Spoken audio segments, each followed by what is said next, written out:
Friends, இன்னைக்கு நம்ம என்ன வீடியோ பார்க்க போறோம்னு பார்த்தீங்கன்னா லட்டர் ஸ்டாக் தான். இதுக்கு பேர் வந்து ஃபியூல்ஸ்னு சொல்லுவாங்க. சென்னை அந்த சரௌண்டிங் பார்த்தீங்கன்னா லட்டர் ஸ்டாக்னு சொல்லுவாங்க. இந்த வீடியோ யாருக்காக ஃபர்ஸ்ட் பாத்துங்க, இன்ஜினியர்ஸ்க்காகவும் எலக்ட்ரீஷியன் அந்த கிளையண்ட்டுக்கு. இது என்ன பர்பஸ்க்காகன்னு பார்த்தீங்கன்னா, நம்ம சர்க்யூட் ஒரு அப்பார்ட்மெண்ட் ஒரு கமர்ஷியல் பில்டிங் சர்க்யூட் பிடிக்கும் போது நாளைக்கு வேற ஒரு எலக்ட்ரிஷியன் மெயின்டெனன்ஸ் வந்துட்டா எந்தெந்த ஒயர் எங்க போகுதுன்னு கண்டுபிடிக்க முடியும். அதுக்காக தான் இந்த லட்டர் ஸ்டாக்கை நம்ம வாங்கியிருக்கோம். இதோட சைஸ் பார்த்தீங்கன்னா 6 mm, இது 6 ஸ்கொயருக்காக.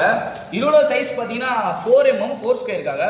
இதோட சைஸ் பார்த்தீங்கன்னா 2.5 இதில் பார்த்தீங்கன்னா என்னென்ன லெட்டர்ஸ் இருக்குது நீங்களே பாருங்க. A to Z எல்லா லெட்டர்ஸ் வரும். உங்களுக்கு ஒரு பேசிக்காக உங்களுக்கு புரியுற மாதிரி சொல்லணும். ஏன்ற லெட்டர், பின்ற லெட்டர், A B C, அதாவது ஏசின்னு ஸ்டார்ட்டாக போடுறோம், ஈட்டருக்கு இஎஸ்ன்னு போடுறோம். அந்த மாதிரி சர்க்யூட் தனித்தனியாக பிரிச்சிடலாம். இந்த ஃபியூல்ஸ் எப்படி இருக்குன்னா இந்த மாதிரி இருக்கும். ஒரு இதில் 30 பீஸ் இருக்கும். இது நம்ம ஒவ்வொரு பீஸாக இப்போ நான் காட்டுறேன் பார்த்தீங்களா. எக்ஸ்ன்ற லெட்டரு இது பார்த்தீங்கன்னா 6 mm, இது பார்த்தீங்கன்னா 6 ஸ்கொயர் சர்க்யூட்டுக்காக. இதோட பர்பஸ் என்னன்னு பார்த்தீங்கன்னா நான் இப்போ யூஸ் பண்ணி காட்டுறேன் பார்த்தீங்களா. இப்போ இஜெட்ல லெட்டர் அந்த ஒயரில் மாட்டியாது. இஜெட்ஏ இப்போ இஜெட்ஏங்கிறது ஒரு சர்க்யூட். இந்த சர்க்யூட் என்னன்னு பார்த்தீங்கன்னா இது எல்லாமே டிவியில் கனெக்ட் பண்ணி இதை ஃபிக்ஸ் பண்ணிருக்கும் போது நாளைக்கு நம்ம இல்லாட்டி வேற எலக்ட்ரிஷியன் வரும்போது அவங்க தடுமாறதுக்கான வேலையே இல்லை. எந்தெந்த ஒயர் எங்கெங்க போகுதுன்னு ஒரு கோட் புக்கும் போட்டு வச்சுக்கலாம். அந்த கோட் புக் இல்லாட்டி வந்து பார்த்தீங்கன்னா உங்களுக்கு ட்ரான்ஸ்ஃபர் பண்ணால் தெரியும்.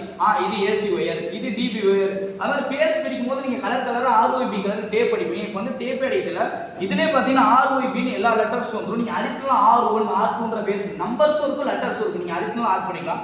இதோட யூசேஜ் ரொம்ப எலக்ட்ரிஷியன் தெரியும். இது வந்து கமர்ஷியல் பர்பஸ்க்கு இதோட ரேட் ரொம்ப இருக்குன்னு நினைக்கிறாங்க. இதோட ரேட் ஒன்றும் இல்லை, ஒரு பாக்கெட் வெறும் 7 rupees தான். 6 ஸ்கொயருக்கானது, 2.5 4 ஸ்கொயருக்கானது ஒரு பாக்கெட்டோட பிரைஸ் வெறும் 6 rupees தான். இது ரொம்ப 30 பீஸோட விலை வெறும் 6 ரூபாய் தான். 2.5 உடையது 30 பீஸோட விலை பார்த்தீங்கன்னா 3.75 ரூபாய். இது ரொம்ப ரேட்டெல்லாம் கிடையாது. நீங்கள் ஒரு மினிமம் ஒரு 2 ஃப்ளோர் ரேட் கிடையாது வச்சுக்கோங்க. நாளைக்கு எந்த சிக்கலுமே கிடையாது. நீங்கள் எந்தெந்த வயர் இருக்கப்போ நீங்கள் மட்டும் இல்லை, வீட்டுக்காரங்களும் ஒரு தெளிவு கிடைக்கும். புதுசாக இதே மாதிரி வீடியோஸ் கண்டினியூஸாக பார்க்க நம்ம சேனலை சப்ஸ்கிரைப் பண்ணுங்கள். ஃபேஸ்புக் யூடியூப்ல இதே நேமில் தான் நம்ம சேனல் வச்சுருக்கோம். உங்களுக்கு எதாவது டவுட்னா கமெண்ட் பண்ணுங்கள், DM பண்ணுங்கள். Thank you friends.